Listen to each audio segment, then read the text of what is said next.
Hi, and welcome. You're listening to the X22 Report. My name is Dave, and this is episode 1468B, and today's date is January 10th, 2018, and the title of the episode is Through the Darkness We Can Now See the Light. Now, before I get started, I just want to make an announcement. I uploaded an interview with John Rubino. It is on the X22 Report Spotlight YouTube channel. So all you need to do is go over to YouTube, type in X22 Report Spotlight. It will bring you right to the interview. Or go to x22report.com or newsentinel.com. Scroll down a little bit, look over to the right-hand side. You'll see the video there. You can play the video, the interview right on the site. Or go to Steemit. That is steemit.com/@X22Report, and you can play the interview right on Steemit. Let's get into the economic collapse, political and geopolitical news. Now, the walls are definitely closing down around the cabal, the corporate media, and they're getting caught up in a lot of stuff right now. Everything that they've done in the past, well, it's finally coming out in the open. Maybe not to every single person. If you're not looking, you're not seeing. But there is information that is continually being poured out there. There were leaked documents that show that Fusion GPS colluded with the media, the mainstream corporate media. And we know that Senator Dianne Feinstein, she, dumped the entire transcript of Fusion GPS founder Glenn Simpson's testimony to the U.S. Senate. And what we found in there is that they worked with the corporate media to damage Trump. And this is not what the corporate media is supposed to be doing. They're supposed to be investigative reporters looking for the truth, digging deep to find real information, having sources to back all of this up. And we've come to find out that the news organizations, they're just one gigantic propaganda outfit controlled by the intelligence agency, the cabal. And we see that certain individuals, they most likely, once the indictments come down, they will be going to jail, standing trial. Maybe they'll run. We don't know. But it looks like some of these individuals, they might be still pushing their dirty work because they're not going to go down with the ship that easily. Now, WikiLeaks collaborator James Dolan, who created the technology that allowed WikiLeaks to obtain and publish the leaked DNC and Podesta emails, well, he's been found dead. He was 36. He's the one who helped develop the Dropbox type of system, and they're saying it's a suicide. It's a very strange death. And once again, let's put this together here. DNC, Podesta, Clinton emails, Debbie Wasserman Schultz, and all of a sudden, he is dead. Now, something does not sound right, something doesn't fit, and we've seen this before, just like with Seth Rich and many others that just so happened to die for really strange reasons. Now, some of them were suicide, some they're saying they were murdered, but again, they all have one thing in common. They were around the DNC, the Clintons, Podesta, Wasserman Schultz, and the rest. So we need to really look at this and say, okay, what is really going on here? Are they now pushing an agenda to take down anyone that was bringing them down? So does that mean Assange is next? Does that mean anyone else that is testifying is next? Any of these people, like maybe Comey or any of the rest, who they might feel like they might squeal, will they kill them? We don't know as of yet, but this is very, very strange. Now, something very interesting. We know during the past there was this push to get rid of the guns from the people. And this was definitely a push. I mean, Bloomberg, he even put out a report in 2015 called Point, Click, Fire, an investigation of illegal online gun sales, which found that 62% of private sellers were willing to proceed with a sale even if the prospective purchaser could not pass a background check. And they put this report out there, and they made it seem like it was absolutely real. So, very interestingly, Senator Elizabeth Warren with Senator Brian Schultz and Representative Elijah Cummings, they decided, you know something? Let's try this. Let's try to go out there and purchase some guns online. And guess what? They couldn't do it. They wasted 2 years attempting to buy guns illegally on the dark web, and they failed every single time. So let's think about this for a second. They tried to buy these firearms illegally on the surface web and on the dark web, generally by sharing their status as prohibited individuals or trying to buy across state lines. And they couldn't do it. It was not possible. So, was Bloomberg's report completely fake? Where did he get these numbers? How did he come up with this? Something does not sound right.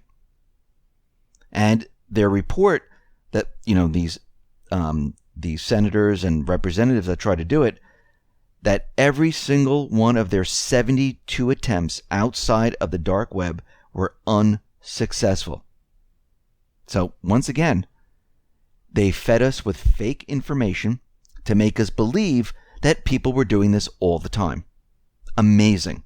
And they couldn't even prove it. Actually, they just hurt themselves by doing this. Amazing. Now, we see that a lot of things are happening on the Korean Peninsula. Russia and China right now agree to coordinate efforts to resolve the Korean Peninsula situation. Now they're getting involved because we see North Korea and South Korea, they're starting to talk. And what's very interesting is that Moon Jae-in was out there and he was thanking Trump for helping with the talks between North Korea and South Korea. Very interesting. And we need to look at, once again, the actions of what's really going on. I know the corporate media and other individuals are out there trying to convince everyone that we're going to war, Trump is bringing us to war, but actually everything that we've been reporting on, the opposite is happening. I mean, the corporate media was out there telling us that, there's lethal weapons going to Ukraine. Well, non-lethal weapons were always going to Ukraine. It all depends on how you use them. This was already set up by the Ukrainian Freedom Act. And again, McCain, Graham, they were out in Ukraine. Remember those individuals? They were saying that this is the year of the offensive in Ukraine. Remember, we had a regime change. It cost about $5 billion. Victoria Nuland orchestrated the whole thing. Now, they were out there saying us that these TOW anti-tank missiles were going to be heading towards Ukraine. And now we're getting word that there are no plans to sell or transfer any type of TOW anti-tank missiles to Ukraine right now. This is coming from the U.S. Department of Defense spokesman Johnny Michael. There are no plans for either foreign military sales or transfers of TOW to Ukraine. And once again, they were telling us that and this is coming from the corporate media, that the United States planned to sell lethal arms to Ukraine, including anti-tank Javelin missiles. And it's turning out to be completely fake, phony, and false. They're continually trying to push their own agendas because this was all part of their plans. Remember, whenever you hear these things, this is what they want to happen. They want a war with North Korea. They want to have regime change in Iran. They want Ukraine to take back the southeastern area, take back Crimea. This was all of their plans. By the way, Russia is deploying the S-400 missile system in Crimea to protect against air threats from Ukraine. So we could see at this point that everything that everyone thought was going to happen in Ukraine, where there was going to be a war, that is being shot down right now. I think what happened was that Trump was trying to get his tax plan pushed, and he made deals. He's a wheeler dealer. He works in the real business world. Remember, there's politicians and then there's businessmen. Completely different. Politicians are stuck in their fake world, while businessmen are out there actually doing business. And it looks like he suckered them into this deal, saying, yeah, we'll send some weapons. And what they send over? Pretty much nothing they can use out there. And once again, it turns out that this isn't happening. We see Pakistan, they've suspended military and intelligence cooperation with the U.S. This is exactly what they wanted to happen. And Pakistan is out there, and Pakistan is saying that the U.S. is now facing defeat in Afghanistan after a 16-year war, despite spending billions of dollars. Now let's think about this for a second. All these wars that they told us is unwinnable. Syria was going to go on for decades. Afghanistan, we just can't do anything. We can't make any headway here. All of a sudden, Russia comes in after 2 years or so, completely defeated the Islamic State, took back the country. People are coming back, all the refugees. Everything the United States said couldn't be done. I should really say the cabal said couldn't be done, because that wasn't their plan. Afghanistan, 16 years of war. All the routes are being shut down. The troops that are there are shutting down the poppy fields, cleaning up. Most of the country is made up of the Taliban, except for the capital there, which is made up of the puppet government that the United States put in there. So what is happening right now is that the United States will eventually start to leave Afghanistan because it is a lost cause. It's going to be cleared out of all those individuals that were using Afghanistan to have these covert operations around the world, using poppies to sell opium around the world to fund their operations. That is what is happening right here. And Trump, by holding back the funds to Pakistan, kicked it off. This was part of the plan to shut down the cabal in Afghanistan, to shut down and to make sure that the Islamic State and all the other terrorist groups couldn't move anywhere because all the routes were shut down. We already see out in Iraq, the U.S. troops in Iraq are expected to be gradually reduced over the coming months. Why? Because the Islamic State has been beaten in Iraq. Yes, there's still small little pockets here and there, but there's no reason for the coalition forces to be in Iraq. The same with Syria. Troops are coming back from Syria.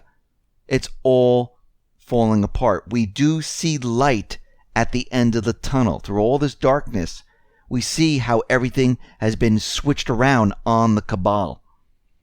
And what's very interesting is that there was a drone attack on a Russian base in Syria, a Russian facility. And the Russians are saying, well, let's just see. A drone came in and the drone attacked their facility. And they're saying this wasn't an ordinary drone.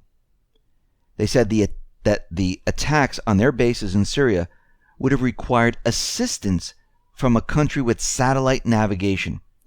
13 drones had targeted the airbase in Latakia and the naval facility in Tartus.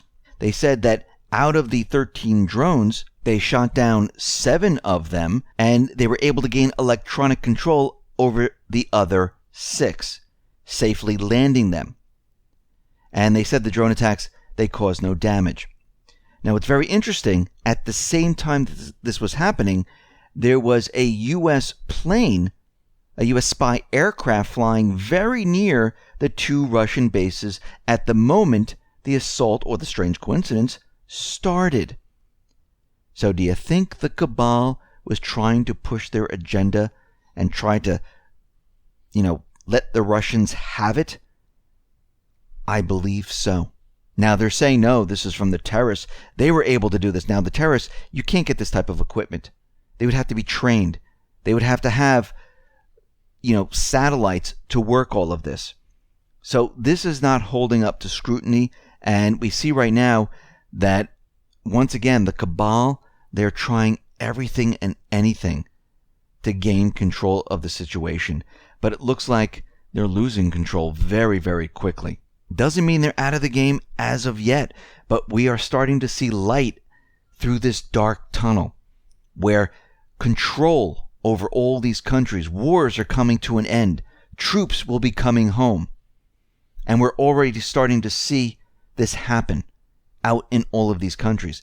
And this means that their system, the system that they created to do all this is going to come crashing down.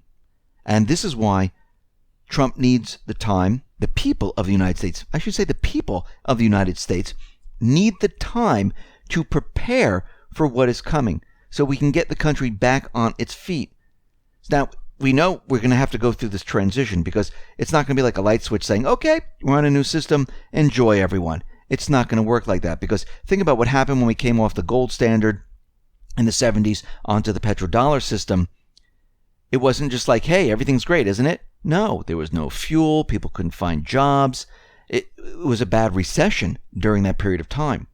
And that was, United States reserve currency gold, United States reserve currency petrodollar. Now we're at the end of this system, this petrodollar system.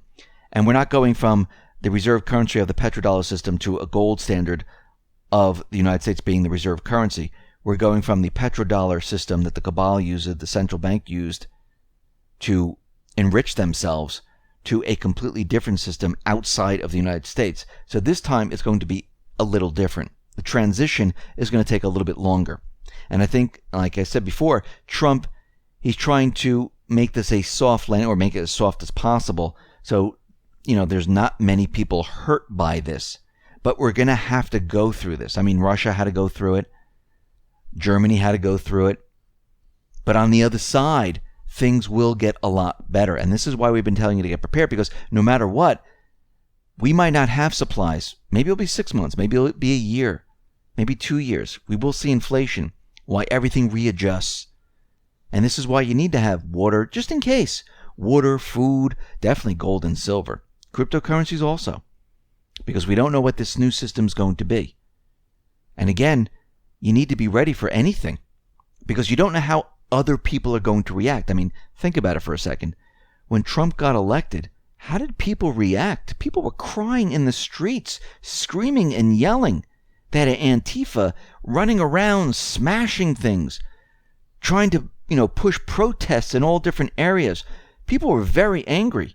When they start to learn the truth, and certain individuals, stand trial, and they start to realize what they've done to this country and how they were tricked and how the system can't operate the way it has been, how do you think they're going to react?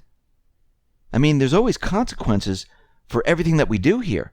And there's going to take some time, some healing time for everyone to come together as a nation to say, okay, we understand who our true enemy was. It was those people. It was the central bank. And actually, it all stems from the central bank.